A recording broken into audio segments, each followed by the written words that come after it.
Homer. We're the only station with the balls to talk professional wrestling. Now, let's go ringside with former professional wrestler and instructor Les Thatcher. Hey, we're back for the second hour of Wednesday night main event here on All Sports 1360. Homer, don't forget our phone is 749-1360 and star 1360 if you got a Meritech. In the house with the ring announcer Patrick Black, Dr. Love, our major critic. We got another great guest coming up in the second hour. Patrick, first, let's hit the upcoming area events. All right, tomorrow night, HWA returns to Bogarts with a 7-bout card, bell time 8 p.m. Featuring WWF's Al Snow with the Head versus Edge, Darren Drozdov versus Bunkhouse Buck, plus Tarek the Great, Shark Boy, Bullpain, The Expert, Chip Fairway, Sean Casey, and others. And this Saturday, September the 26th, Hamilton, Ohio, the National Guard Army, 7:30 p.m. 6 big HWA matches featuring Rock and Roll Express's Ricky Morton, Cody Hawk, GQ Masters III, Chip Fairway, Honeysuckle Rose, and others. Saturday, October 3rd, Blanchester, Ohio, FOE Hall, 7:30 p.m. A great HWA card featuring a 14-man battle royal. Ricky Morton, Sean Casey, Chip Fairway, The Expert, Shark Boy, and more. Saturday, October the 10th, Xenia, Ohio, National Guard Armory, 7:30 p.m., featuring lady wrestlers in a mixed tag team match, plus Cody Hawk, Bobby Kane, Chad Collier, Shark Boy, and others. And the WWF returns to Cincinnati Gardens on Wednesday night, November 18th, and we are trying to line up some WWF wrestlers to come with us in the studio. There you go. And of course, there's a special photo session tomorrow, Doc. What's that about? Tomorrow at FSP Toys, 5200 Beachmont Avenue, from 4 to 5:30. The WWF's Edge and Puke, Darren Drozdov, will be there. Have your photo taken with one or both, $10 per wrestler, $15 for both. Make sure you talk to Keith and John at 513-624-9113. Again, 513-624-9113. If you need directions to FSP Toys, Thursday, tomorrow, 5200 Beachmont Avenue, right at the bottom of the Beachmont Hill. So is Puke actually going to puke while we're taking photos of him? Patrick, you're too much. Let's talk about some of the upcoming guests. You guys are too much. Next week, before we get to this week's second guest, next week, September the 30th, from ECW's Triple Threat, we got Chris Candido and his lady, the former WWF Sunny, Miss Tammy Sitch. And on Wednesday, October the 7th, WWF's Road Dogg Jesse James and his father, the legendary Bullet Bob Armstrong, will be on together with us. And on Wednesday, October the 14th, the chairman of WCW's Executive Committee and the original manager of the Four Horsemen, J.J. Dillon. Plus, I got a call in for Terry Funk, for Ric Flair. But right now, let's go to our guest in the second hour. Tonight's second guest has changed the way tens of thousands of wrestling fans view their favorite pastime. He is the originator of the Wrestling Insider newsletter, less affectionately called by many people the Dirt Sheets. 16 years ago, this journalist from San Jose, California, was writing for a newspaper and began the Wrestling Observer. He's been called out over those years by such superstars as Cowboy Bill Watts and Ole Anderson. But on the other hand, he's been befriended by such superstars as Brian Pillman and Jim Cornette. I'm amazed at times when this man writes about wrestling matches because he's never had any ring experiences, yet he seems as though he has been in the wrestling ring at times. But in truth, he has a great sense of humor because sometimes he gives 4 stars to mini tag team matches. He's the editor-publisher of the Wrestling Observer newsletter, Mr. Dave Meltzer. Dave, how you doing tonight? Hey, really good. How you doing, Les? I'm doing great. And you know, you and I were talking just day before yesterday, and it has been 16 long years for you, right? Isn't it amazing? It seems like 16 years, but I mean, just because from my perspective, I can't even remember not doing it. And of course now, it started out as a hobby, right? Oh, yeah. It was a hobby for years and years and years, and then it just, wrestling got bigger, and, I guess maybe I was in the right place at the right time, or maybe it was just a good product. I don't know. And now it is not only a full-time, it's like 24 hours a day? Pretty much. It's not a full-time job, it's a lifetime job. There you go. And, something we were talking about in the first hour, we were mentioning that the filming is going on at the Olympia for the Andy Kaufman movie this week. And, of course, I'm sure you heard way before we did that there's some kind of goofiness going on out there with Jim Carrey and Jerry Lawler. What do you know about that? I don't know anything other than it was all over the news here last night and all day today. And from what I understand, Jerry Lawler was still filming scenes today, so, you can kind of make what you want out of that. But it got a lot of publicity. And I'm wondering if maybe, I said to these guys here in the studio, they don't remember, but I said Andy Kaufman was one of the celebrities that was smart enough to keep his mouth shut and sold a lot of his friends on this thing that he and Lawler were doing as a shoot. Oh, no, Andy Kaufman, if you remember, he wanted to wear the neck brace on Taxi. Right. When he was TV, and he wore it everywhere for months. And I'll tell you what, I remember at the time, I did not know a lot of people in wrestling. In fact, I know hardly anyone in wrestling, because this is just before I started the newsletter, I would say, when Lawler and Andy Kaufman did it. I think it was 82. Might have been 81. But I, as a wrestling fan, I thought it was real because everyone played it up as being real, So it was different. It was a different era, though. But I will say, in the media reports out here, virtually every TV station and every news thing that I saw is reporting it as real, except for one station kind of like treated it like they thought it was like a publicity stunt. And that's what People are, whatever. That's what I'm wondering, too, if this is a good way to kick this movie off and sell some tickets for it. It's good for the movie. It's good for Jerry Lawler. Hey, if the WWF was smart, if they could get Jim Carrey to do something in a pay-per-view in the corner of somebody against Jerry Lawler, he's one of the biggest movie stars. I think he's the biggest movie star there is right now. Yeah, $20 million a shot, right? We all know what celebrities can do, both good and bad, for wrestling this year. We've learned every lesson. We know it'd be better than Jackie Chan, that's for sure. How about Jay Leno? Well, we know that they'll be better than Dennis Rodman. You're absolutely right about that. Listen, let's talk about the Bret Hart that you wrote in this past Observer this past week in such glowing terms about the movie. What's the title of it? It's called Wrestling with Shadows. It's a movie about a lot about the Survivor Series and just the last year of Bret Hart in the World Wrestling Federation. It's to me, by far, the best movie ever on wrestling. It's so realistic and so. When you see the movie, it's the good in wrestling is in there, the bad in wrestling is in there. It's a very fair portrayal. I think that people who are not wrestling fans who see this, when it's over, they will have a lot more respect for wrestling. Yet at the same time, they'll realize that there's a lot of unsavory natures of wrestling too, in wrestling too. Right. In conjunction with that, the NBC special that's coming up. Our office had been contacted on it. I sent a video of some of our guys out there. In fact, they had talked to me about maybe being a ring announcer or a play-by-play guy or a trainer or something. But from what I'm hearing now is that a lot of the guys were really disgruntled with this thing. I know that the people who were involved as far as like sending talent and some of the talent that worked on that NBC special, which I think was filmed like the 8th through the 13th. It's just filmed in L.A. Everyone kind of felt like they were swerved by the producers and that they were going to come down and film like some wrestling cards, and it wouldn't be, maybe it would be a slight expose, but then it was sort of like, they got there and it was one of these magic tricks exposed type of specials is what they're looking at doing, and they were trying to make it, the impression I got is they were trying to make wrestling seem, a lot easier than it is. That like the ring is like a trampoline and nobody ever gets hurt type of a thing. And, let's face it, in wrestling, the idea that nobody ever gets hurt in wrestling is like the stupidest idea there has been. It sure is. Listen, I'm getting the break signal here. Hang on, Dave. We'll be right back. We've got a special guest, Dave Meltzer, here on All Sports 1360 Homer.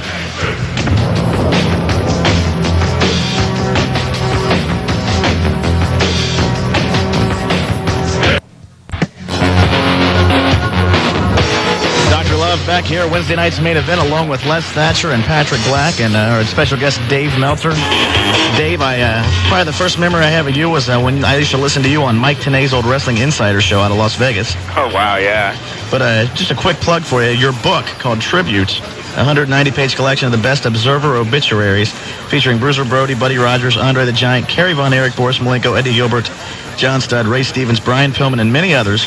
If you want to get this, $20 per copy plus $3 shipping at the Powerbomb website, P.O. Box 1523, Carborough, North Carolina, 27510. Again, Powerbomb website, P.O. Box 1523, Carborough, North Carolina, 27510, or email at tributes@powerbomb.com.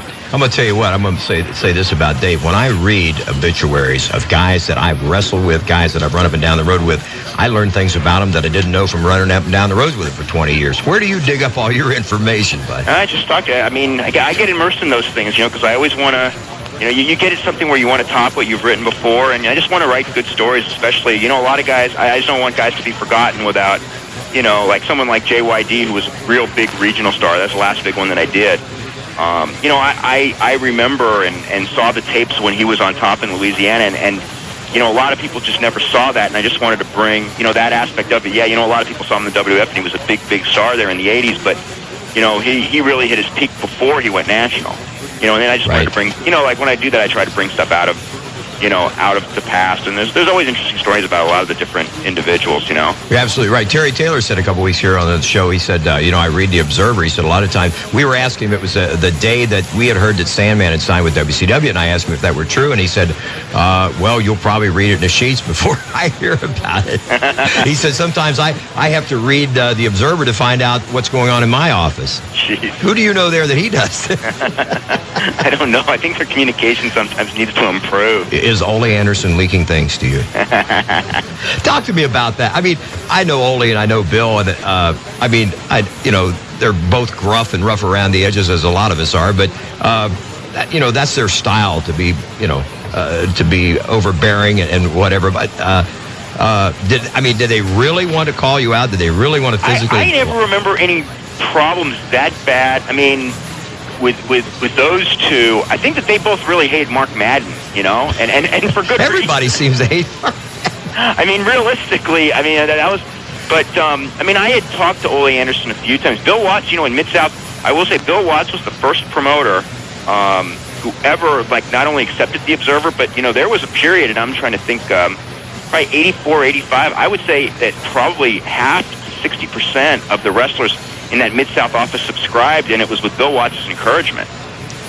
So there was a period where he really liked it. Now, then when he came back, I think that the business had changed, and I think that he wanted to bring it back again to what it was. And at that point, he really didn't like the Observer. But in the in the 84, 85 period, he was his office was probably as cooperative. He was as cooperative, and I'll tell you, I learned a lot about wrestling, probably more from, I'd say, any promoter, probably from Bill Watts, because he was he was just very, very open and, as you probably know, very opinionated. Yes, he was. That's for sure. Opinionated is a good word. And he was an interesting character. I like to do one story on Bill Watts that I always thought was really interesting. I was writing for a newspaper. I'm thinking this is probably about 86. And Bill Watts on a Friday night in Houston was having a tournament for the UWF Heavyweight Championship, which I believe One Man Gang ended up winning. But it was in Houston. And it was like Friday afternoon, and the tournament was going to start in about 2 hours. And I was in Ohio. I was in Marietta, Ohio, at one of the Division III, I believe it was, Baseball World Series. And he was going to be out of town Saturday and Sunday, and I wasn't going to be back until like Monday or Tuesday back home. And we were talking, and I didn't ask him who would win because he wouldn't have told me. But he went out of his way to go, I'm not about to tell you who's going to win because I don't want to hurt the walk-up in Houston. And I was just thinking, what am I going to do here in Ohio an hour before the show that's going to kill his walk-up in Houston? I think the one thing that the Observer has done in terms for myself is when people approach me and they've read the Observer or any one of the newsletters for that matter, where they get a little of the inside information, is that it makes it possible for the very first time in recent years to actually talk technically to these people about our business and explain what is good and what is bad. It's changed. I think the whole thing in the internet, even more than the Observer now, has really totally changed the business. And the one thing that's good, the thing that's good about it is I think that the people who are fans that really have the access to this information, they really respect the business a lot more. Some of them don't, but most of them I think respect the business a lot more than the average fan who. And it sucks them in. I think they're more loyal fans, too. Yeah, they're more, when you say students of the game, opposed to just being casual fans, right? Yeah. Yeah, exactly. Speaking of fans, we've got a couple lines lit up here. Let's go to Mike from Fairfield. Mike, you're on All Sports 1360. Homer, how you doing? I'm doing great. Good. You got a question for Dave? Yeah, I was wanting a back issue from 1990 or 91. It was one where Tammy Flinch wrote in a letter to Chris Candido. And I was wanting to know if you sell those. If you know the date, I do. I wouldn't know the date offhand of an issue. Unless it's covering a major card, that would probably be easy to look up. What the date was or something. Okay, where do you write in to get the back issue? Okay, just send to the address, which is P.O. Box 1228. Oh, I'm getting a plug. Campbell, California, 95009. And just, if you know the date of the issue, I have probably 80% of the old issues. Mike, let me ask you a question, or Dave, or either one of you. Is there such an issue, Dave, that Tammy wrote a letter wanting to find out how to meet Chris? No, there's no way. Tammy, I didn't think so. Tammy and Chris knew each other, but she may have written a letter to the Observer way back when. I don't remember, because in 1990, I wouldn't have remembered, you know what I mean? You're right. Now, obviously, that would be a collector's item. She may have written a letter. Chris Candido and Tammy have been getting the Observer. They've been getting it forever as long as I can remember. Mike, where did you hear this? I looked up a biography on the internet of Tammy Flinch, and it said that, like, in 1990, she started getting interested in wrestling, and she wrote to the Wrestling Observer asking information on Chris Candido. No, because I know that when they started getting the Observer, they were already together. They were already a couple. Because I think I met them when they were in high school. I was going to say, they've been together since high school, haven't they? Right. I think I met both of them in high school for the first time, and they were getting, they didn't start getting the Observer until well after that. I don't know. I couldn't tell you when they started, but it was, they were together first. They didn't get together through the Observer. Well, I'll tell you what, Mike, we'll settle this next week because Chris and Tammy are going to be our guests here on the show, so you call in then, and we'll ask them firsthand. How's that? I definitely will. All right, great. Thanks for giving us a call. Patrick, we got another caller? Yes, on line 3, Chip from Avondale. Chip, you're on All Sports 1360 Homer. Chip, you there? Hello, Chip. Chip is boogied. Chip's still. Chip's Chip, gone. if you're listening, give us a call back. Let's go to some email, Les. All right, go ahead. Ask Dave some email. We got Warren from Jacksonville, Florida. How hard is it to keep track of all the promotions from Japan to Mexico to the United States? Well, if all the Japan and Mexico promotions, it's impossible because there's so many. The United States, it's hard too. The big ones, it's not hard for me to keep up with the top, 5, 6, 7 promotions. The other ones, it's pretty difficult. And have you ever been to Puerto Rico to watch any of those wrestling matches? I've seen it on tape. I've never gone to Puerto Rico in my life. I think there was something that happened there in '88, and I kind of vowed I would never go to that country. Or at least if you go, you're going to go equipped with a weapon, right? Yeah, really. Well, listen, when we talk about you traveling around, as you know, we've set the date for the next film, and that is April the 28th of '99. We're in the Cincinnati Garden Expo Hall, and we should be able to put around 2,000 people. Cactus has said he's going to be there. Terry Taylor said he's going to be there. Chris Benoit said he's going to be there. I want you to come on this next one. I'd love to come. I would love to come. I'm sorry I didn't come to the last one. Well, I am too. And I know you and Brian were close. And, let's talk about that a little bit since we're sitting here in Brian's hometown. Tell us a little bit of your impression of Brian Pillman. Oh, Brian Pillman was a very, very smart guy, and he was really, really dedicated, studied wrestling a lot. He was crazy. And, a total overachiever, not just in wrestling, but in football and probably in everything. And, it was a real, what happened was just a real tragedy. It's just a tragedy that, he got in the wreck because realistically, he was really primed to be one of the real superstars of the business. He had just come up with that gimmick, and it just caught fire. And, when he went to the WWF, if he had not been hurt, I think he could have, headlined with Shawn Michaels, who was the champion at the time. And he would have been, I don't want to say he would have been as big as Steve Austin, but I think he would have been right up there with, the Shawn Michaels level at this point in time had he not been, injured and everything else happened. And that all stemmed, everything stemmed from the injury probably. Of course, I agree with you. He came up to our camp and worked out with the kids when he was trying to get the rust off. After that ankle had been fused, and I know sitting there watching and talking to him, the frustration, because here's a guy who loved to perform, and he was being limited, and it was driving him out of his mind. He tried different pairs of shoes, different this, different that. It was really frustrating to watch him be that way. We're going to have to take a break. We'll be back with our special guest, Dave Meltzer, right after this. This is All Sports 1360. Over.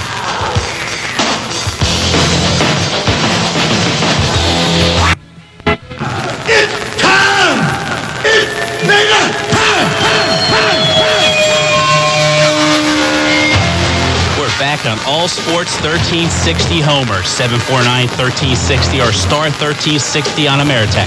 And we are with our very special guest, Dave Meltzer.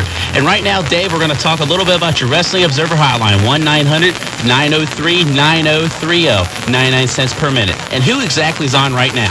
Let's see. Well, Wednesday would mean that I'm always on option 1. Bruce Mitchell's on option 2. Option 3 is Steve Beverly and Georgianne McCropolis, depending on the day of the week. Option 4 is Brian Alvarez, and option 5 is Steve Prazak and Mike Mooneyham, depending on the day of the week. And they're various different people. A couple of them are, most of them are writers about wrestling, and a couple of Steve Prazak is a former announcer for some independents in Georgia and for the old Global, and really a funny guy. So there are various different people all of whom have been following wrestling for years and years and years. I read Meltzer. I read Mitchell, and that guy's got an acid tongue, I tell you. Oh, boy, he sure has a knack of making friends, doesn't he? He and our buddy James E. are real close, aren't they? Well, they used to be.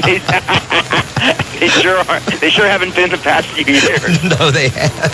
Oh, he takes no prisoners. You know, it's just like when I talk to him, it's like I make enemies, but I go like I try to keep everything even-handed. When he goes after someone, I mean, he just goes after someone. He sure does. Patrick, we got any callers? Right. Chip is finally back on the line on line 1. Chip from Avondale, you're on All Sports 1360 Homer. How you doing? What's All up, right. Chip? Is Pat there? Goodbye. Yeah, okay, Let's go to line 3. Chad from Hamilton. Chad, you're on All Sports 1360 Homer. Hey, how's everybody doing tonight? What's All up, right. Chad? Hey, I have one opinion. Personally, I'm a Rock fan, and everybody like Goldberg beat this person, became world champion all fast, and everybody cheered for him.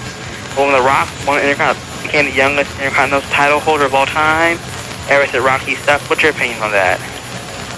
You know, fans are a fickle lot, and sometimes things work and sometimes they don't, and sometimes, and the WWF is really good at this, is making something that doesn't work into something that works. And I mean, Rocky is the prime example, or a prime example of that, in that he was pushed too fast, the people weren't ready for it, and they turned on him, and they made him a heel, and he turned into a great heel, and now they love him, you know?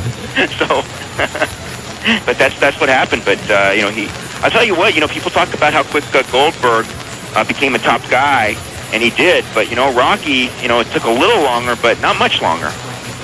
Well, don't forget Rocky. Like, he worked USWA's blast and stuff. Goldberg Not for that long, though. Not for that long. But Goldberg didn't bother with independence at all or anything like that. Yeah, Goldberg. Goldberg got shot to the moon at the very start of his career, Yeah, but it also did take off. You know, we've seen a lot of guys in wrestling get a huge push early in their career, and the people don't buy it.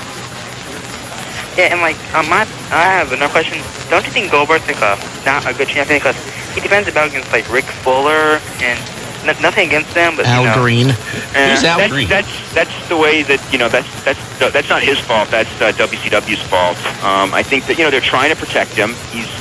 He's not, you know, all the way ready, and they're trying to kind of hide his deficiencies, and that's the way they're doing it. I think once he beat Hogan, I think the people lost a lot of interest in the kind of matches against, you know, Rick Fuller and Al Green and Scott Putski like he's been doing the past few weeks. I think that they need to put him against a little heavier competition. But, you know, a lot of the top competition, those kind of guys, I don't think they really want to lose that quick. So it's like, you know, whereas these other guys, you know, they're just happy to be working. You know what I mean? Dave, you said about Goldberg, they're hiding his deficiencies, and you said it's, you know, WCW's fault that he's getting put against the lighter talent, supposedly. Don't you think it's his fault that he hasn't learned how to interview yet? He's not a real good talker. Trying. You know, the problem is that unless he's a great interview, it'll almost take away from his character. But, you know, so I mean, I know that he's trying, and I know that they're afraid to put him out there. And I think they're afraid to put him out there until he can really, you know, do a great job on interviews, because at this point, interviews can only hurt him. I don't know that they can help him, although, you know, again, to be in a real big program with a real top guy, you know, where you're yelling back and forth week after week, you know, he's going to have to be able to do an interview to pull that stuff off, too. So it's kind of a catch-22. Dave, is there any truth to the fact that Goldberg is a graduate of the Ernest Miller School of Broadcasting? Ernest Miller. Is that stuff unbelievable? Oh, I'm sure he loves his children and goes to church every Sunday, but he's a horrible wrestler and he can't talk either. He's going to change his name to Cassius Clay. You know what's so funny is last Monday's Nitro was one of the worst ever. It was horrible. You're right. I'm watching that show, and by the time Ernest Miller was on, I mean, the show was already garbage, and I was just trying to do something to entertain myself. So it's like Ernest Miller came on, and it's like, oh, God, another terrible match, right? So I just wanted to count, like, how many kicks is he going to miss? And he didn't miss any. I had nothing to do. You'd figure all the other times that I watched him wrestle, it was like, he'd keep missing all his kicks, and he was just terrible. And so this time it's like, well, I'm going to at least pay attention so I can see the moves he missed. And that's the first time, he had a match where his kicks actually landed.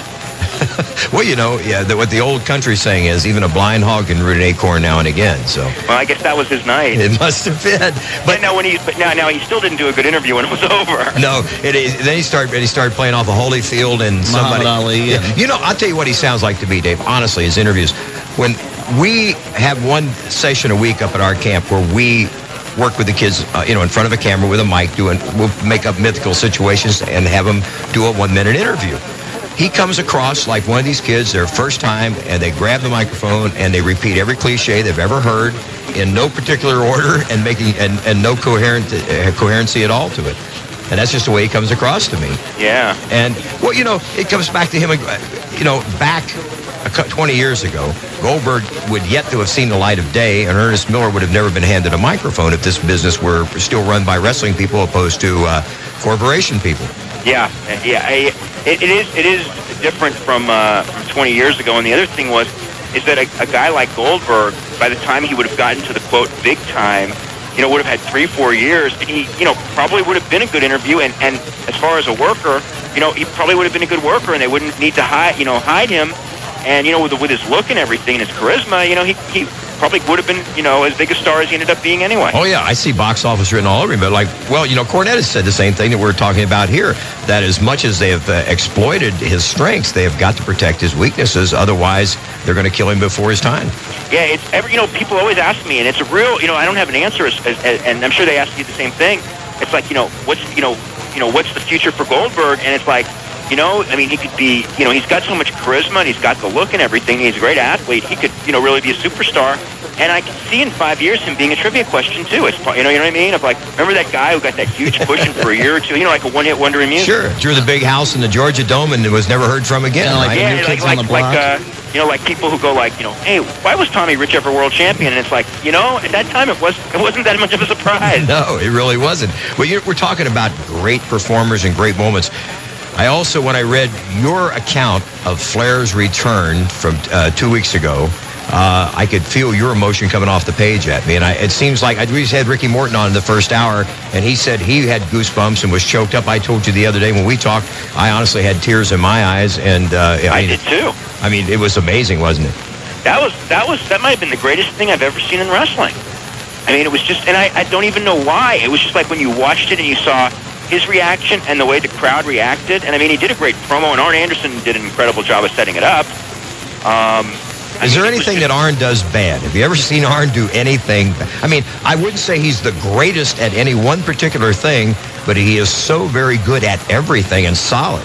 The thing I could never figure out, and what's funny is when you're talking about Goldberg, and it was also had to do with Chris Benoit, I never could figure out why, when Arn Anderson couldn't wrestle anymore, why WCW didn't use him as an announcer. I mean, not an announcer. I mean, actually, he would have been good. He would have been good at that too. Sure. But as a manager to do interviews for either Goldberg and or Chris Benoit, while they were, because the people believed in the ring in Chris Benoit 100% and in Goldberg 100% for a different reason.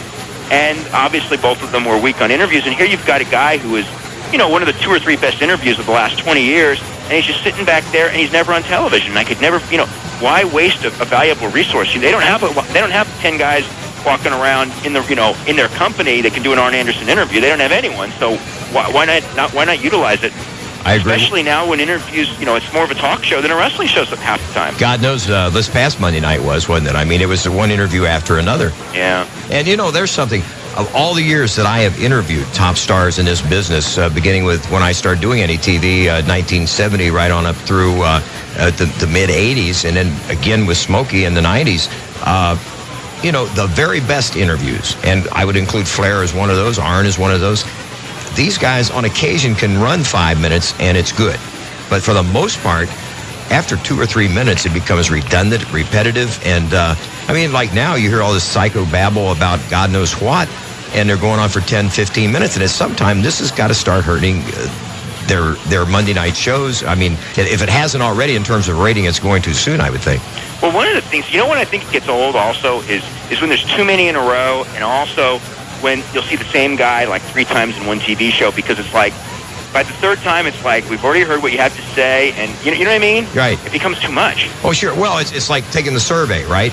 Yeah. or last night, or Monday night, I said to these guys before we went on the air tonight, when I saw Alex Wright come out and do the... cut the promo on Dallas, I said, what is this, instant angle or something? I mean, is this something new in corporate America? These guys have never wrestled. All of a sudden, we got 15 seconds of dead air time here. Let's build an angle just for tonight. I mean, it doesn't make any sense, and I don't think the people buy it either. It's just a time filler. Yeah. All right, they're playing the Undertaker's music, which means we're going to have to take a break and fill a little time, or hope fill somebody's pockets here at the station. We'll be back with our special guest, Dave Meltzer. This is All Sports 1360. Homer.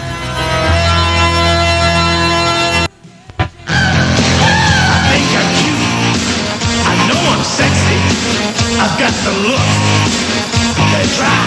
All right, we're back on Wednesday night main event here on All Sports 1360. Homer, our very special guest, editor, publisher of the Wrestling Observer newsletter, Dave Meltzer.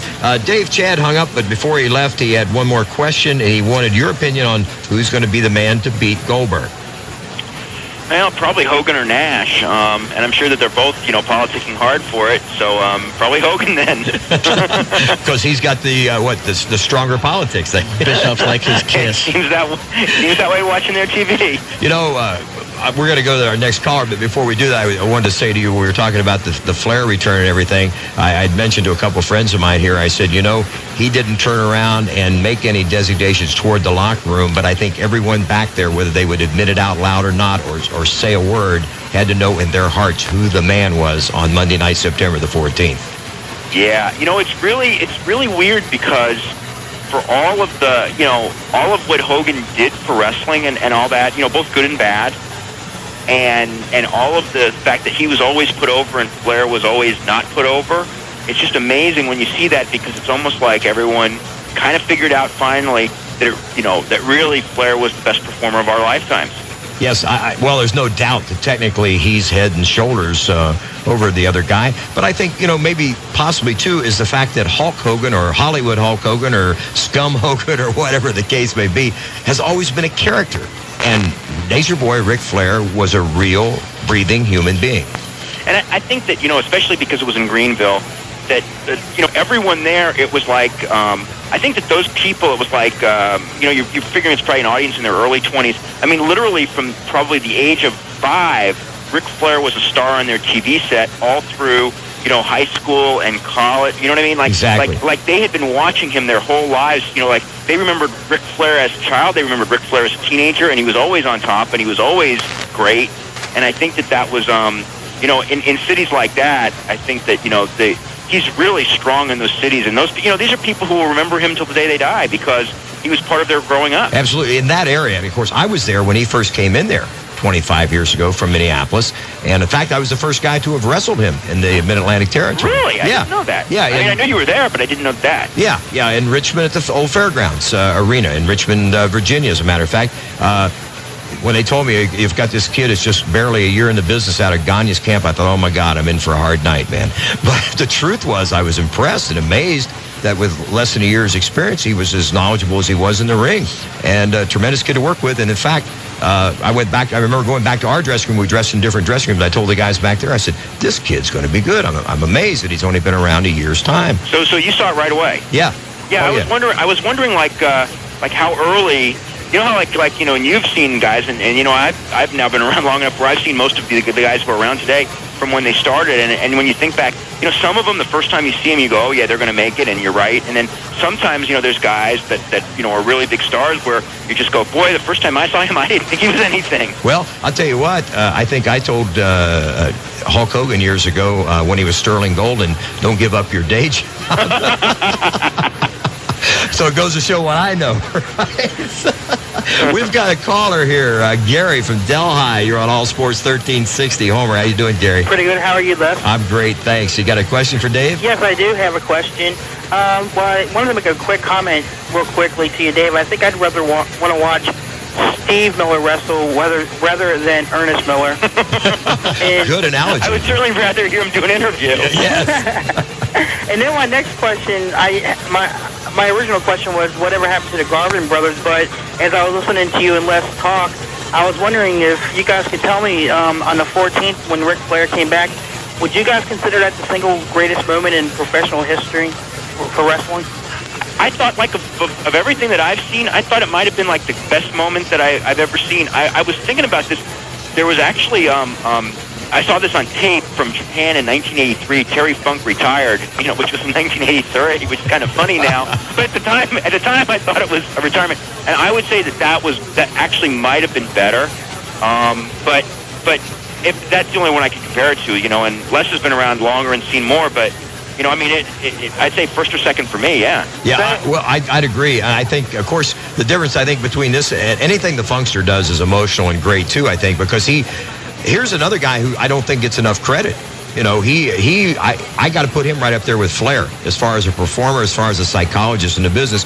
But I think the big thing, don't you, Dave, is the fact that how many millions of people saw what Flair did on September the 14th opposed to what Terry did. Right. Well, today was a foreign country type thing, but it was a huge deal in that country at the time. Yeah. But yeah, it was a Japanese thing. The thing with Terry Funk that is so great to me is that as wrestling changed, he changed with it, and it's hard.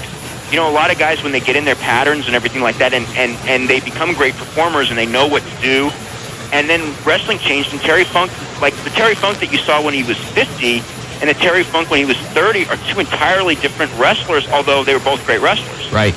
And it's all built around timing and psychology with him, too. Yeah. We first traveled together in 67. When first time he wrestled away from home, he came into the Florida territory. And if you think he's a crazy man now, you should have met him then. But a great performer, another natural, just like Flair. Of course, he grew up in a family of wrestlers and was tutored by guys like Lou Thez and Pat O'Connor, for God's sakes. But still, it doesn't matter who teaches you. If you don't have the talent, you can sit on... We've seen second-generation guys that didn't have it, too. Yes. In fact, one of those guys would be by the name of Watts. Poor Eric. I always felt sorry for him. I did, too, and I think because Bill pushed him too hard, too fast, really. Way too quick, and the people didn't accept it, and then he might have made it. He was a big guy and good athlete. It was just that, he was pushed way too fast, and Bill was unpopular, and people took it out on his son. Yeah, I agree. 100%. Well, that's one of the things that I remember Larry Simon, Boris Malenko, whatever, told me years ago when his boy, now Joe is older than Dean, was like taking the summers off and coming to visit Dad, and he was refereeing. And he was telling me then that one of the main reasons he wanted Gotch to train his boys, to start his boys at such an early age, is he said, I'd like to think that all my years in this business I've never made an enemy, but I know that's not true. And he said, I wouldn't want my sins or anyone that disliked me to take that out on my children.